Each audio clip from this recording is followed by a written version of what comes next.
When you're looking for a new home or investment property, why not seek an almost 30-year experienced businessman and real estate professional who loves the cultures of Chicago and understands the Chicagoland housing market?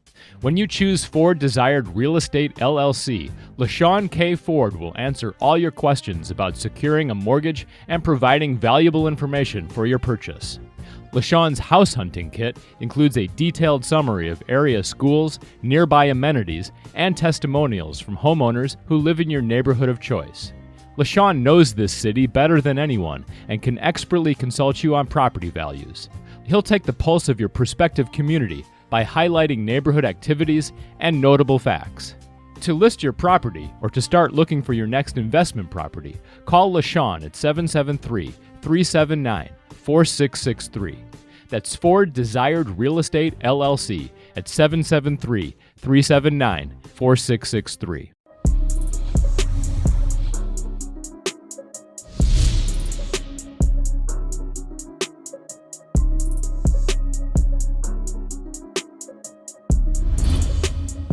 Is it okay if I open up with a quote from Dr. King? And it is sort of set the tone for what we agreed that we're going to talk about today. And Dr. King said, I have a dream that my 4 little children will one day live in a nation where they will not be judged by the color of their skin, but by the content of their character. I mean, what do you guys think of that quote? I mean, it's forever lasting in our souls and in our society, but it means something different to everyone. Mark? I feel like the white guy shouldn't be the first to go on this one, but I think Dr. King wrote it for, well, he wrote it for everyone, but he had to write it because, you know, there are many white people who think otherwise. yeah, and you know what? I'm not sure I agree with Dr. King on this one, at least probably not for this first 100 years. And we've talked about this before, and I'm excited to talk about it within the context of what we'll be talking about. But to me, the color of one's skin is very, very important. As I said, positive action. And so, you know, at this point, I think we have some back rent that's due if you're white skinned. And if you are brown skinned, you've been probably paying more rent than you have to in terms of being in this world. The bottom line is that I yearn to get to the place that Dr. King dreamt of. I don't think we're there yet, and until we get there, we don't have the luxury of ignoring skin color. Oh, but you know what, Mark? You know what? You know, I hate when you get me to agree with you. Because, and then to get me to agree with you on Dr. King's quote, when Dr. King could do no wrong in my eyesight. But I think that if we want to advance society, I think that we might consider whether or not we should judge a person by their color so that we can promote people that have been suppressed and oppressed in society. That's a very good analogy and position to take. But all right, I'm not going to go all in. I still agree with Dr. King. I do too, but then I look at you and I think, LaShawn Ford, when you look at LaShawn Ford, part of what you have to consider is the color of his skin to understand just how important it is that the place he got to, okay? Right. And I think that that's a perfect example, lived experience, as something we talked about. A lot of times lived experience goes with the color of your skin. But Meleika, I'll shut up now because, you know, Beyonce's got to have her say. Should I put my fan on? I saw that hair blowing. Now it's a matter of Beyonce and Marilyn Monroe. I saw the hair blowing. Well, I'm sure. Well, Beyonce isn't, she's younger than I am, but one day she'll understand the need for the fan. Other than performance. Yes, yes. Um, read it to me one more time. Yeah, Because I'll you all read. always get me thinking about things other ways. Read it to me one more Yeah. time. So that's a good idea. Dr. King, I have a dream that my 4 little children will one day live in a nation where they will not be judged by the color of their skin, but by the content of their character. Mark almost had me, Meleika, but I came back because Black Lives Matter. And we're going to talk about that. So Meleika, Black Lives Matter. I mean, so what's your idea about this quote? Black Lives Matter, comma, No, the TOO. Dr. King quote. The Dr. Yeah, King. yeah. You I'm want just saying Black Lives Matter, comma, TOO. Black Lives Matter too. Yeah. Let me just point out one thing. We have Black Lives Matter because the content of one's character quote didn't come to fruition. Right, right. Right. I I get what Dr. King was saying. I get how Mark is saying it too. Um, I think God made us different for a reason, not to put anyone down or below anyone. I think God is like he is the greatest creator, the greatest artist. And he made us different. And he did that for a reason, because I believe we all bring something to this world, to this life, based on our culture. And I'm a Black woman. There's beauty in being a Black woman. And I love it when people lay eyes on me and, expect positive, not put these negative stereotypes on me that they've created in their own illness or ignorance. But see, wow, she is a Black woman. Her history is so rich and deep. I don't mind being judged like that. And yeah, a person's character most definitely, because it doesn't matter what color you are. If the character is twisted and not right, it just is twisted and not right. It doesn't matter what color you are. But God made us different for a reason. And I would hate for people not to see that beauty up front and just ignore it. When people say they don't see color, I'm like, oh, what a horrible way to live. Yeah. But I believe in color blindness as a medical condition, but not as a social construct. Right. exactly. Right. And that's what Dr. King, I don't know. I think Dr. King, his quote lives on today because we today have to also worry about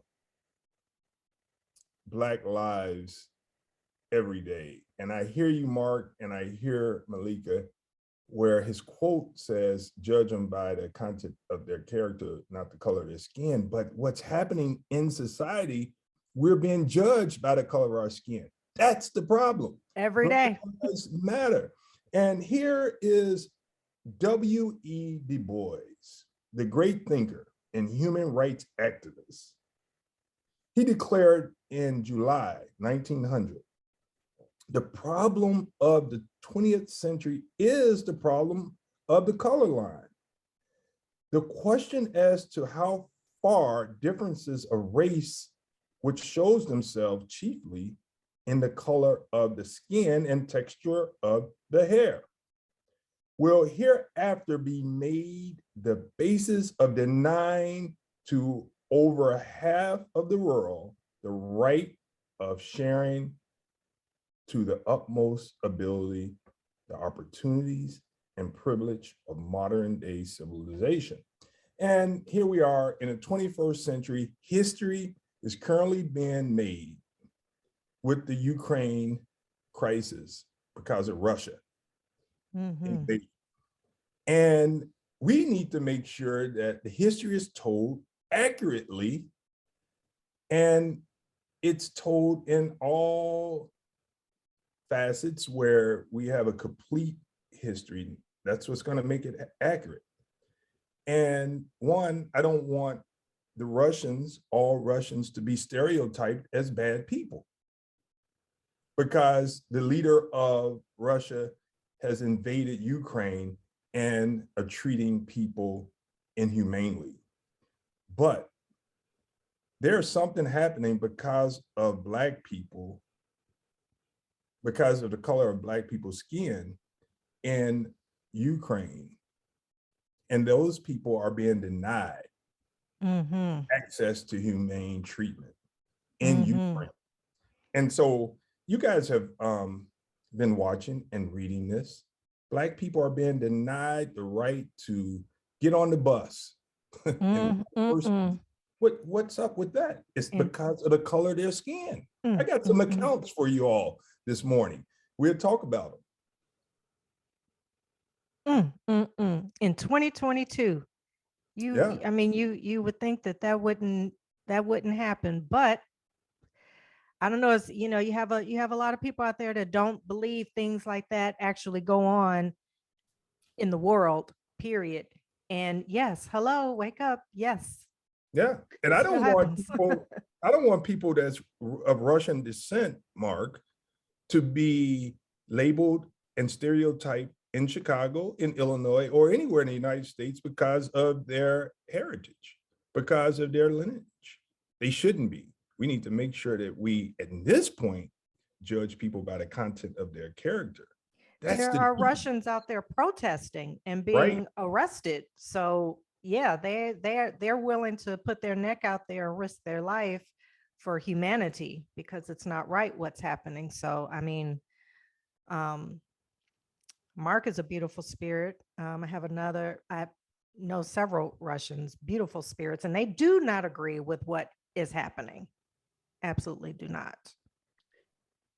One of the things that I wanted to do was to put this into context for you guys, because it's a slightly different view from where I come from.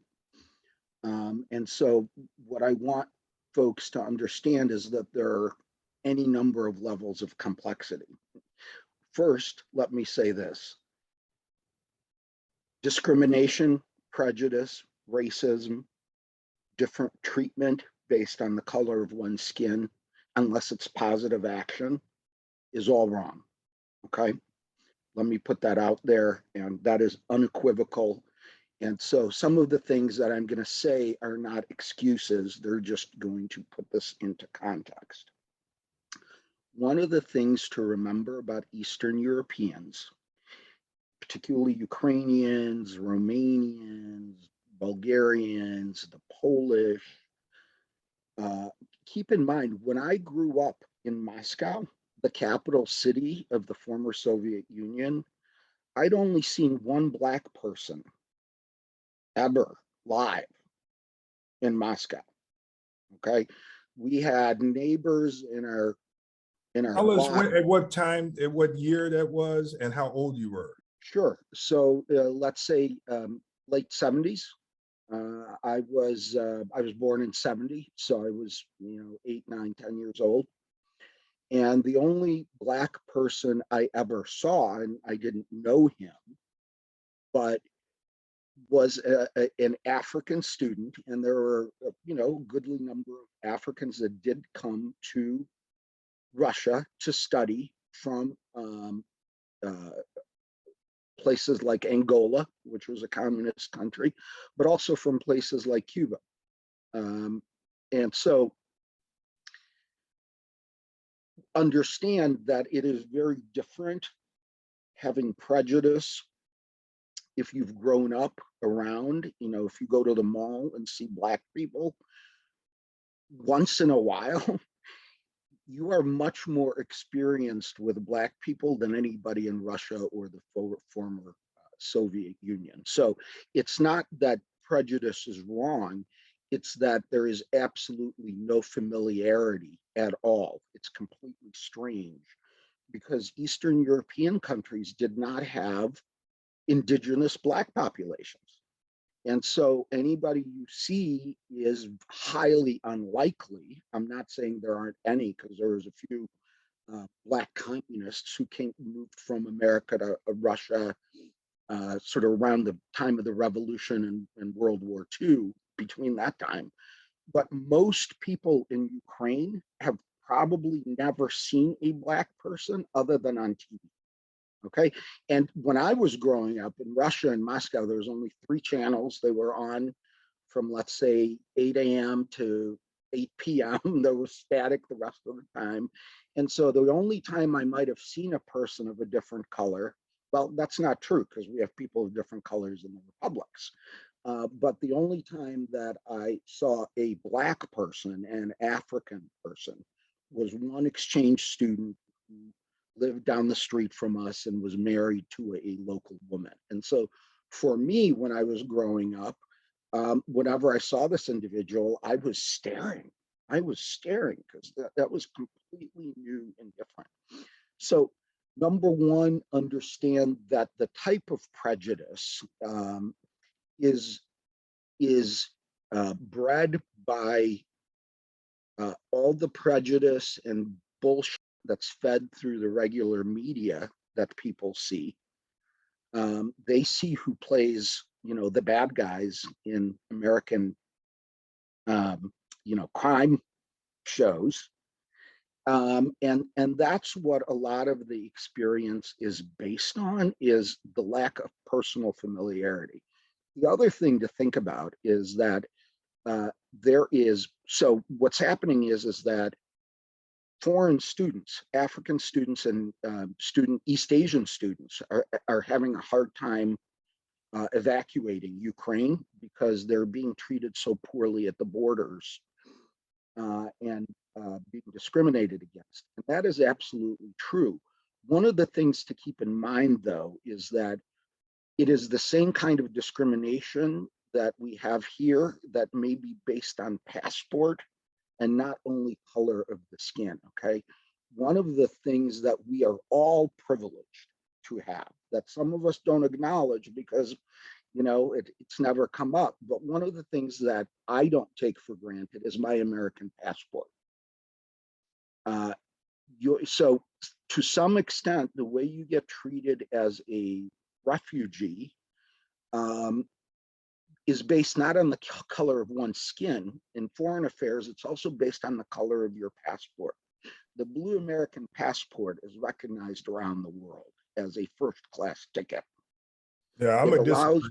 I wasn't there. I'm still disagree. It's based on the color of the skin.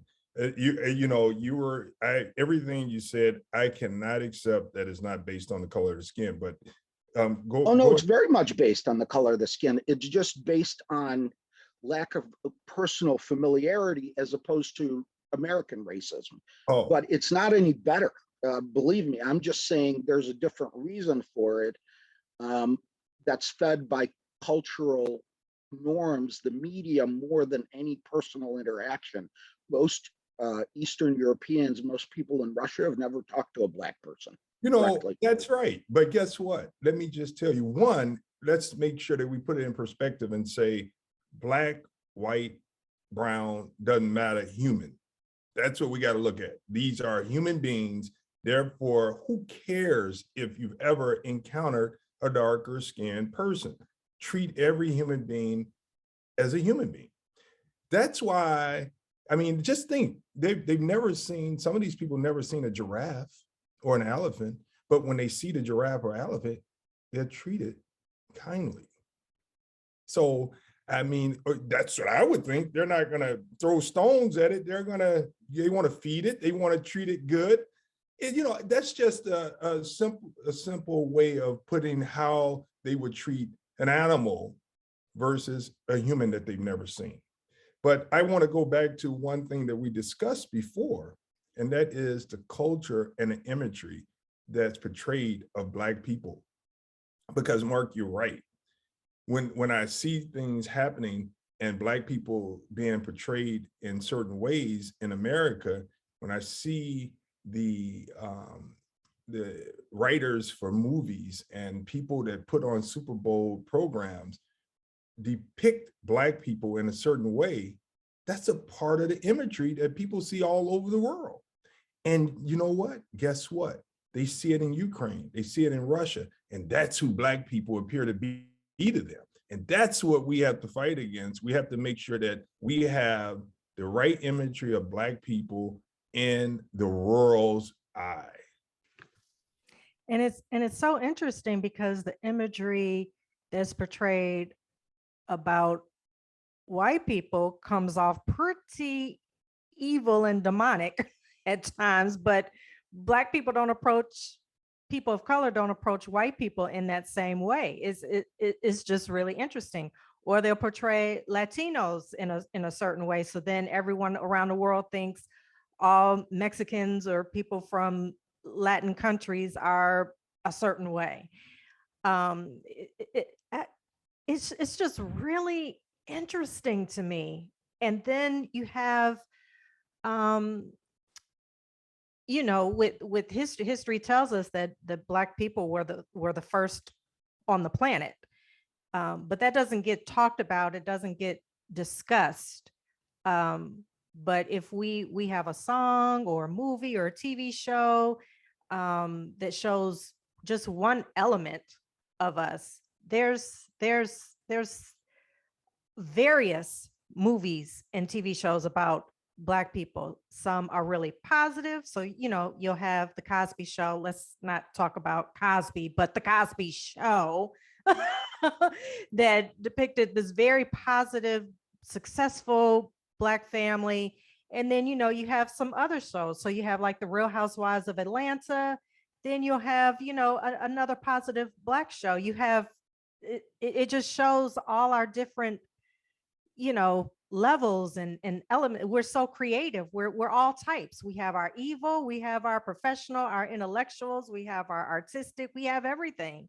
But yet the focus is always on just, you know, bad Black people or something. But they, you know, and or they'll look at Real Housewives of Atlanta and just think, oh, that's how all Black women are.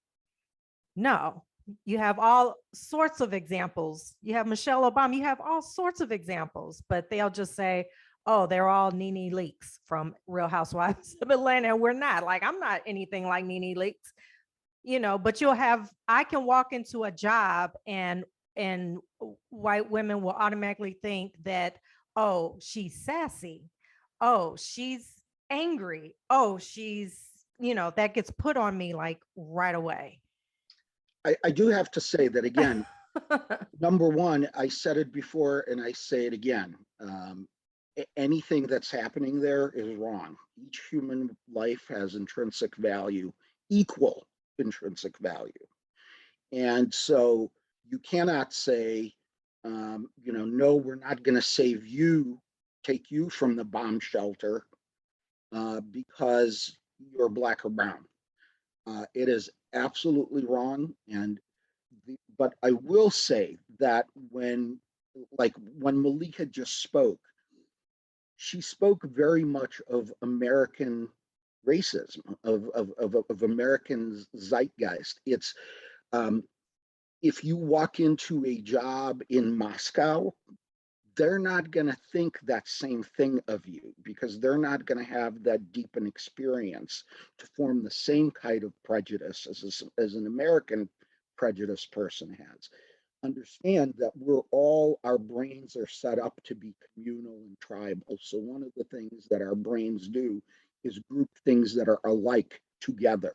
That we know from psychology, psychiatry, biology, because we needed to early on in our evolution identify foe versus friend, and anything that is most similar to us was identified almost at a biological level as friend versus something that didn't look like us being identified as. So again, people make these groupings and it is very unfortunate. The only thing that I can say is that I would distinguish the prejudice and racism in America. I would say prejudice and racism is based on familiarity or perceived familiarity.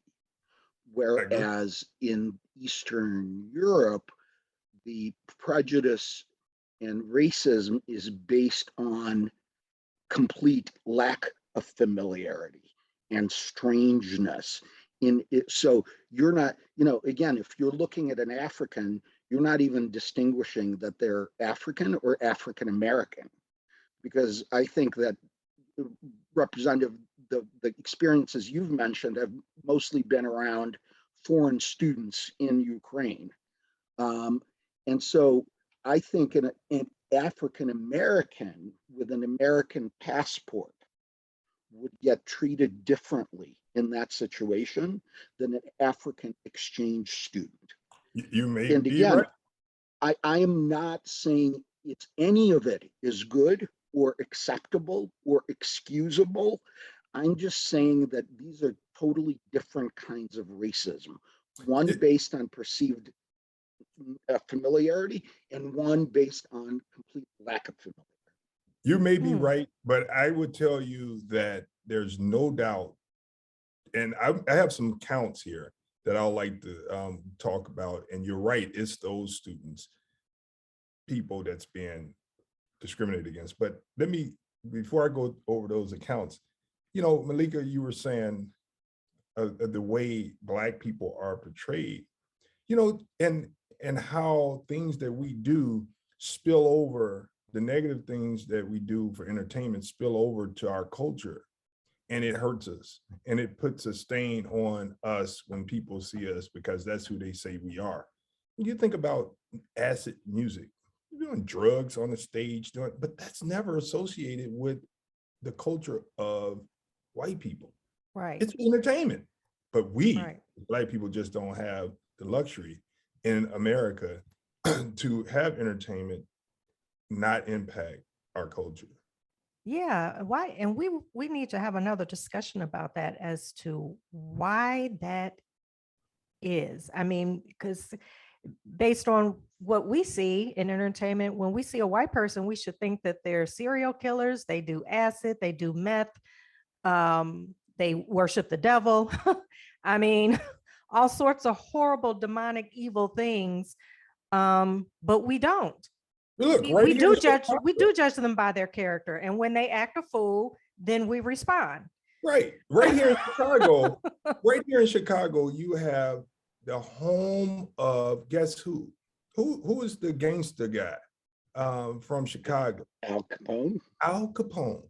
That didn't spill over and say that white people are gangsters. How did that but it did spill over into people saying and having a lot of prejudice around Italian Americans.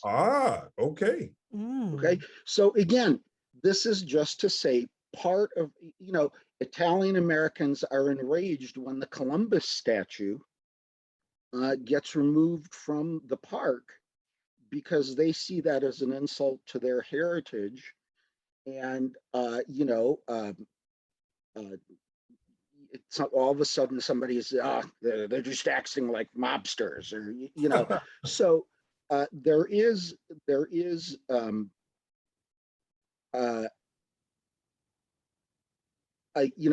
I often say, because I'm Jewish, my wife is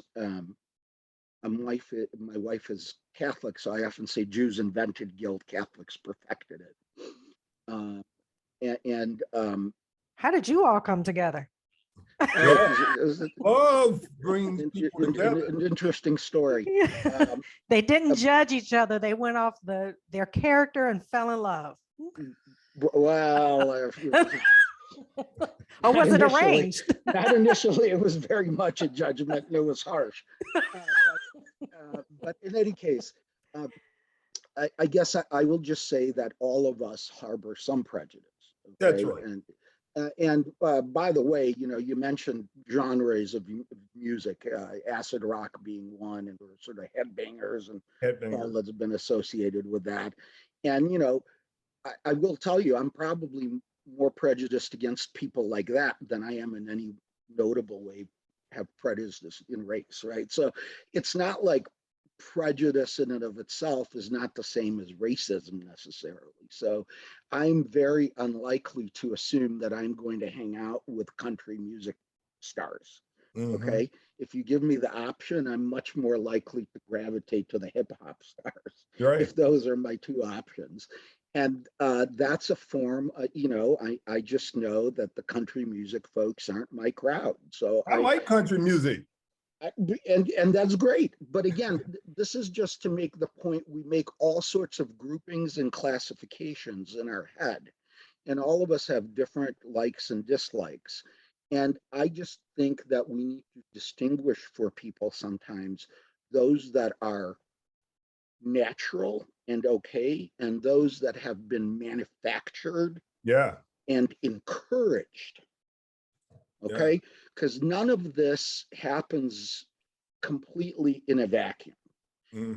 And so a lot of, there are differences between myself and Trump voters.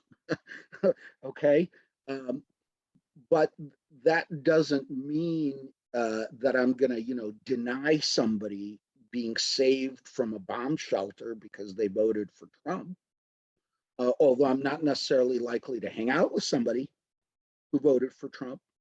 And so I'm just saying that to my wife and myself, we look at a Trump voter and in some ways we're prejudiced. We judge. How could you do that? So I think all sorts of discrimination and racism exist, and not all are based on the same factors. That said, none of them are right. That's right. Yeah. And let me go back to the Italians. Okay, can I just say something about Trump voters? That does speak to character. Okay, I'm done. Well, come on now, Hillary Clinton calling them all a basket of deplorables. Not all Trump supporters are deplorable, are they? We'll just leave that there. But Hillary said that, she said that they're a basket of deplorables. But, let's go back to the Italians and their statue. I support protests and I support people fighting for what they believe in. So the Italians put to deal with that statue, I support their fight.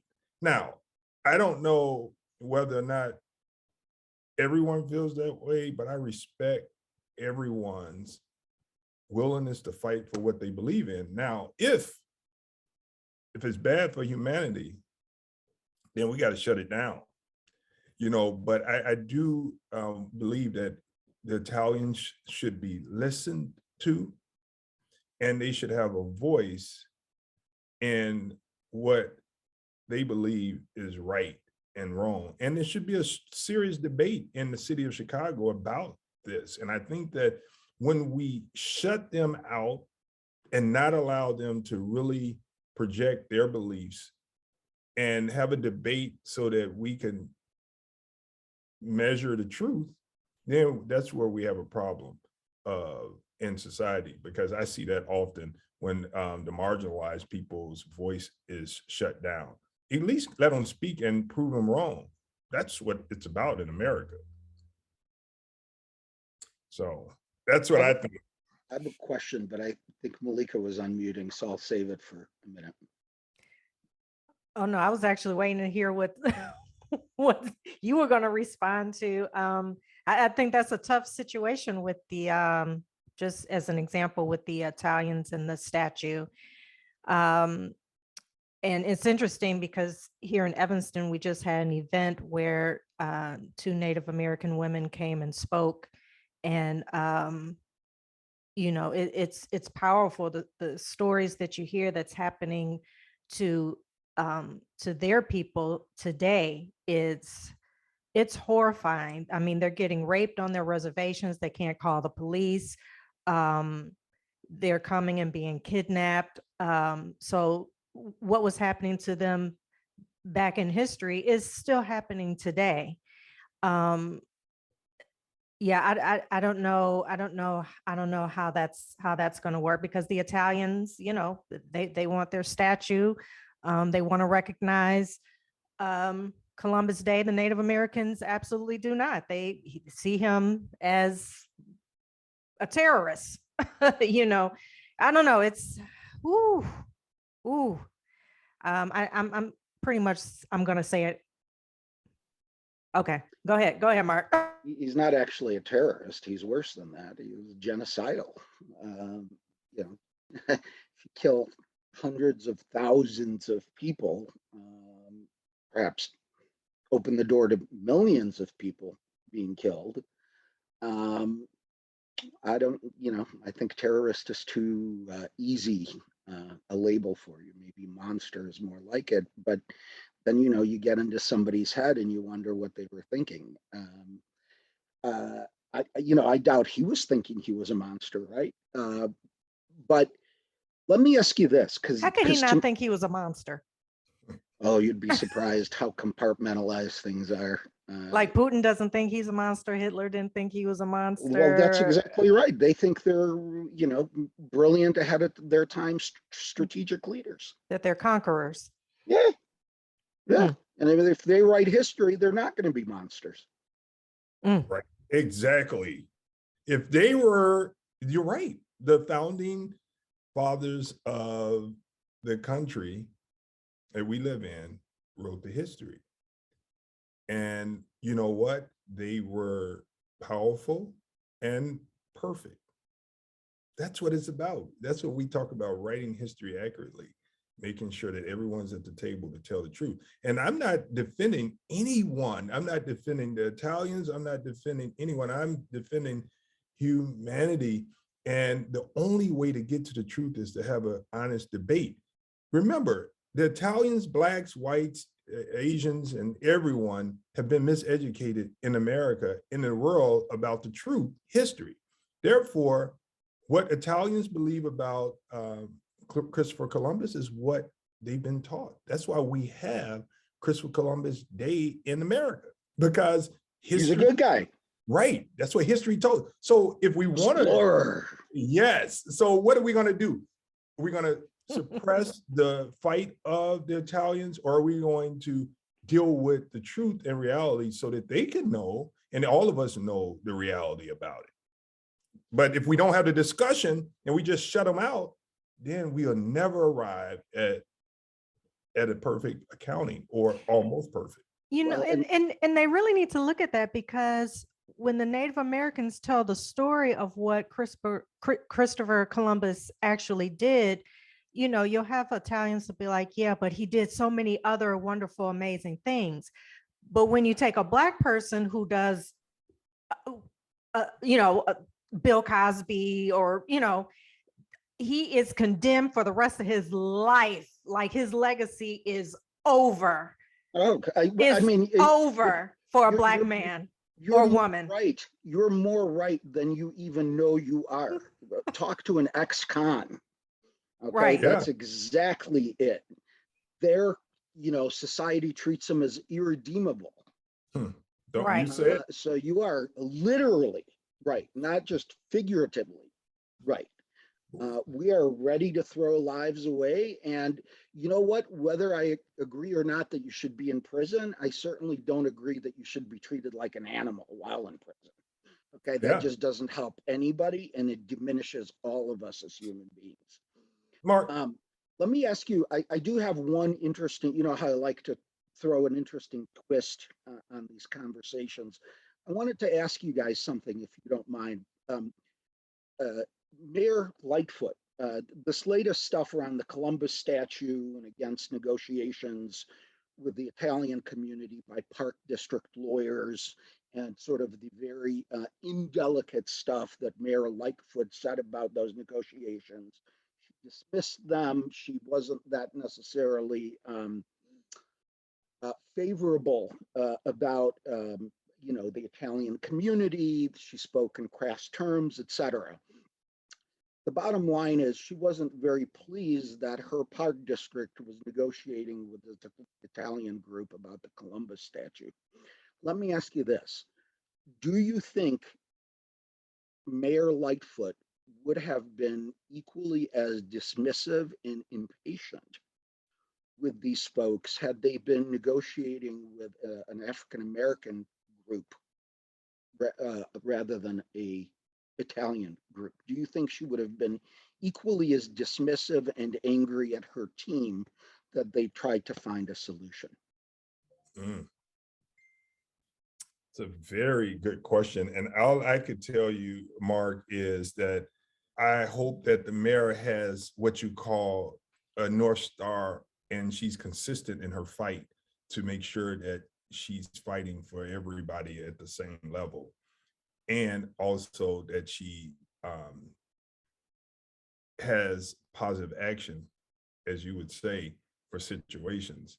And I would say, I can't say what she would have done in that case. I just hope that she would have the same fire in her belly about a Black issue. And I would tell you what I think about her way of handling it. It was cruel to the employee in so many ways, and it's unfortunate.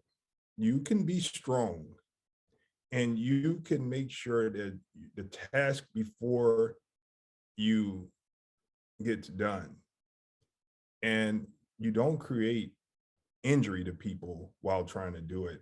And the people that she actually was responsible for managing, they may be harmed for life mentally, and they've been wounded by her, and that's unfortunate. What say you, Meleika? Well, I like the way Rep Ford put that. That is spoken how a leader should deal. You should not bring more harm. You shouldn't make it where people can't are afraid to even approach you with anything else. Yeah, I agree with everything Rep Ford just said. But to Absolutely. make that for the record, Meleika agrees with everything Rep Ford said. Woo! All right. On this matter. Oh, On this okay. issue. Okay, it's. I think we're out of time. Let's close on that. So Mark and Meleika, you guys know Laura Washington, right? Of course. She is the Laura Washington from the Chicago Sun-Times. She wrote today in her column, going back to the Ukraine and Russian, I want to give some account. So Laura Washington wrote, Black Americans, Indians, and other people of color fleeing war-ravaged Ukraine are being held back and abused at the border crossing because of their race. Desperate student, migrant workers, and others trying to leave Ukraine said they were badly mistreated and discriminated against at the border. There's one student, and this goes to your point, Mark, about some of the human beings that are being discriminated against. A student, first-year medical student living in Ukraine, said she and other foreigners were forced off a public bus at a checkpoint between Ukraine and the Poland border. Forced off, already on the bus, forced off. That's unfortunate. Another Monsters. account, monsters, yes. Another account was more than 10 buses came and we were watching every one of the buses leave. We thought after they took all the Ukrainians, they would take us. But they told us we had to walk, that there were no more buses, and told us to walk. The human being said, I was so numb and cold. We haven't slept in about 4 days. She added, there is no need for us to ask why. We know why. And she said, it's racism. I could give you another account. Another doctor who lives in Western Ukraine said she spent more than 2 days stranded at the Poland-Ukraine border crossing. The guards there allowed the Ukrainians to cross, but blocked the foreigners. Mark, you said it's about foreigners. She told the New York Times the Ukrainian border guards were not letting us through. She said in a phone interview, they were beating people up with sticks. They were tearing off their jackets, she added. they would slap them, beat them, and punch them into submission. It was awful. And the final one, a 22-year-old French medical student told the newspaper, the Ukrainian army beat me up so much I couldn't walk. When I finally managed to enter Poland, the Polish authorities took me in straight to the hospital. How about that?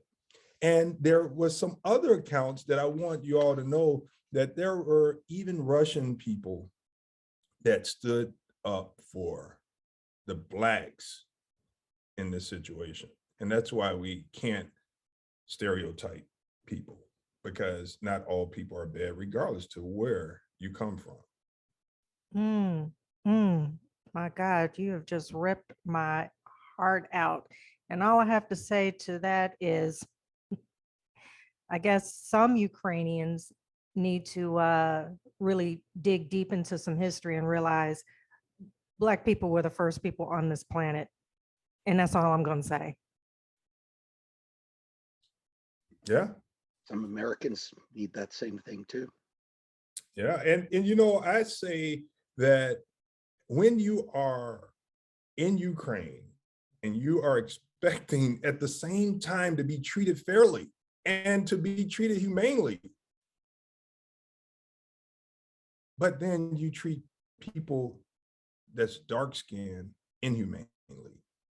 I don't know how you can expect. Well, I mean, look, this is what Putin refers to when he says denazification, because, you know, traditionally, there was a lot of prejudice, you know, anti-Semitism in Ukraine. Can you explain that? You said a word. What did you say? Denazification, Putin. So that means he wants to get rid of all the Nazis in Ukraine. You know, the Russians claim that Ukraine is being run by neo-Nazis. And that's part of why they are going in there, to sort of finish the job that they didn't finish during World War II, ridding the world of Nazis. And that comes from the fact that white ethnic groups like Belarusians and Ukrainians had they had battalions that served with the Nazis to, you know, help load up Jews on trains to go be gassed at Auschwitz. So there is a long history in that white Eastern European, Belarusian, Ukrainian, Polish. There was a significant history of collaboration with Nazis to rid their countries of Jews and to take over Jewish property and to move into Jewish homes and to, you know, plunder Jewish businesses. I mean, keep in mind, the legacy of that is why I came to this country as a Jewish refugee in 1980. So it was and is going on. And so, it's sad because this kind of thing is a tinge. I will say that those kinds of stories hurt the Ukrainians the most. Okay. That is who's hurt the most, because as I get up from this conversation, at least for the next little bit, I'm discouraged, I'm drained, I'm sad, I'm angry, I'm embarrassed. And that is occupying the place in my brain where empathy is. Absolutely, Mark. That's right. You know, and I appreciate you saying that. And, you know, and this is a perfect example why when people don't understand, and Mark, I know you got something to say about this because we talked about it. This is an example of why we have to say Black Lives Matter. You know, this is why we can't say blank, blank matters, blank, blank matters. This is why we have to say Black Lives Matter, because no matter where you go in the world, you see this happening to Black people. Color of their skin, not the content of their character. Yes, yeah. And so I tell you, the message also is to my Black people. We have to matter to ourselves too. And, you know, the killing that's happening in Chicago, I'll speak to that the most because it's happening all over the country. But in Chicago, you know, almost 1,000 people were killed in Chicago. Countless people shot that didn't die, that may die, which will raise the number of people killed from violence, from Black on Black crime. We have to make sure that Black lives matter to Black people too. And I pray for that. Let me just say this one thing, that I think that one of the things we don't say enough to gangs and gang leaders in particular, and again, even that might show some prejudice, because if I say that, I should say, you know, not all gangs are Black or brown, right? But in terms of the Black and brown gangs, which are active in the murders, a lot of the murders in Chicago, one of the things I think they need to be constantly reminded is that if they're going to be successful, they're doing the KKK's work for it. Okay? Gang leaders who order hits on You're their right, own Mark. kind are Absolutely. doing the work of the Ku Klux Klan. Mm-hmm. You know, there are some people that believe that, you know, they're paying some Black people to kill Black people. You know, that's a theory. That is a theory. And you know, again, who brings in the guns? Who brings in the drugs? Who's offering this money so that people can eat? Who's doing that? I But think, you know, you're right. yeah. Yeah. So you know, for a time we were saying racism as it's not as blatant. It's just this pernicious subversive thing, but no, it's still blatant on the surface, as you see, as Rep Ford talked about, what's happening over in the Ukraine. That's absolutely inhumane.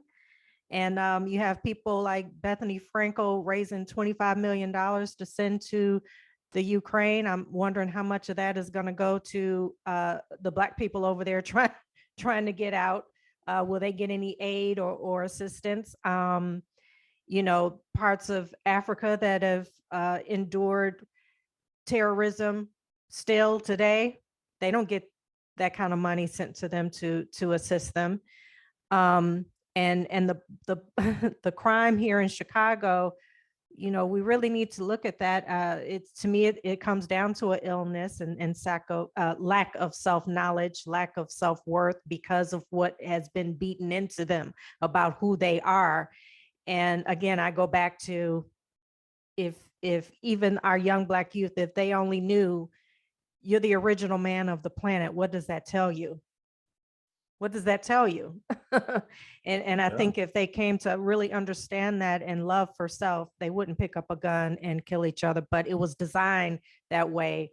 It was designed that way. It's, for some reason, it's designed around the world as right here to Chicago, that to get rid of the Black man. My next door neighbor right here at my house is an African immigrant, and apparently comes from tribal royalty back in Ghana. And he tells his sons something that has really, really, really stuck with me, and that is, you got to know where you came from in order to know where you're going. And to me, that just seemed really Exactly here.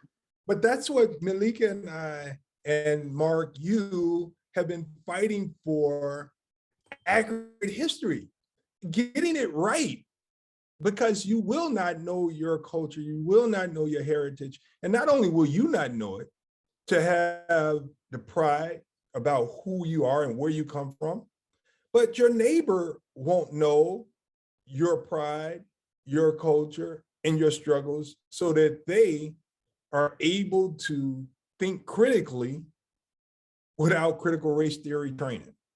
But because our history is written the way it is, We need to challenge ourselves to think critically. And sometimes it means critical race theory training. You know, Meleika, I want to go back to your comment about we don't bring the guns and the drugs and all that in. I'll just say, you're right 100%, but people, we must make the right decisions. I'm grateful to the Lord that I'm not hooked on heroin. It's in my neighborhood. They sell it sometime right in front of my house.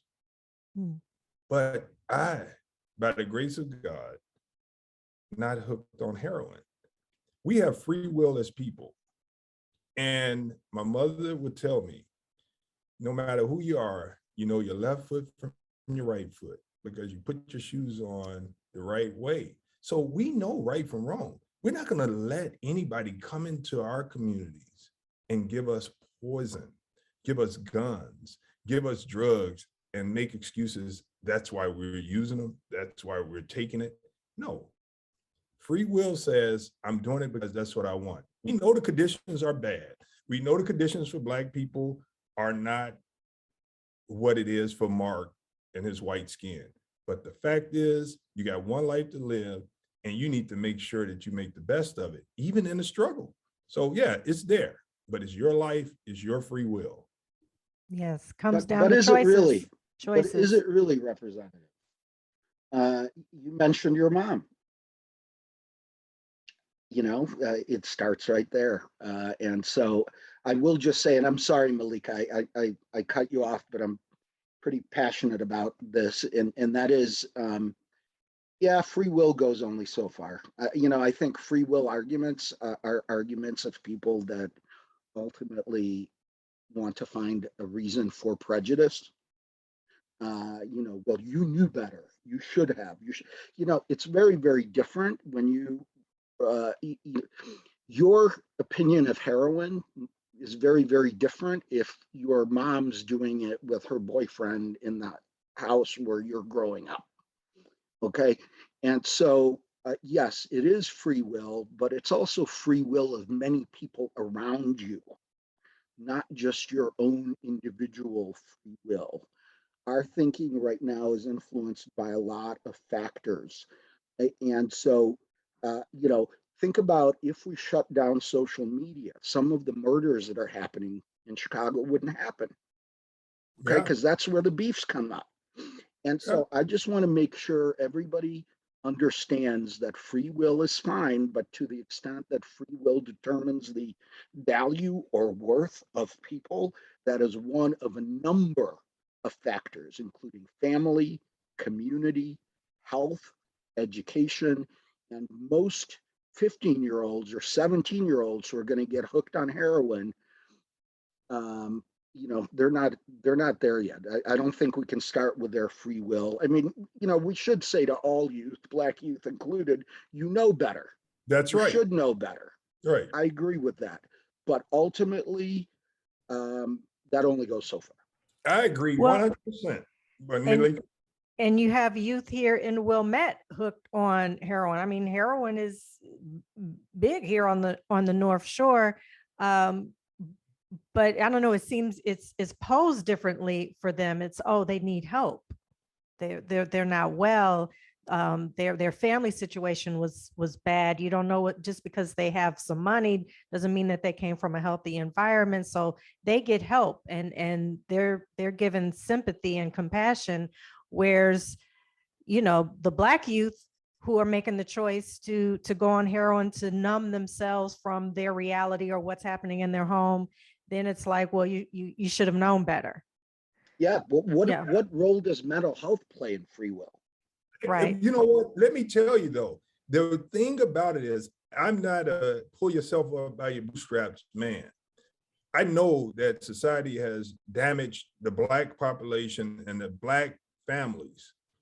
But what I want to do is make sure that I send a message that you have a life that you got to fight for, despite the challenges that are before you, despite the poison that they're putting in your communities, despite the fact that the educational opportunities are not equal to your counterparts. it's a struggle, but we could do it. But we can't have the mindset of losing and it's impossible because the odds are stacked against me. The odds are stacked against you, but you're a winner. You got to fight. Come out. We've seen it happen.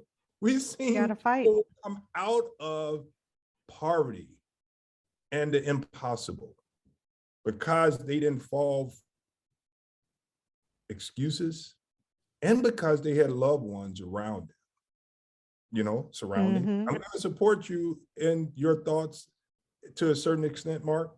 The surroundings, they did have people around them to give them the strength to overcome. But there are also people that didn't have anyone around them but negative influence, but they had the desire and the will to fight to win.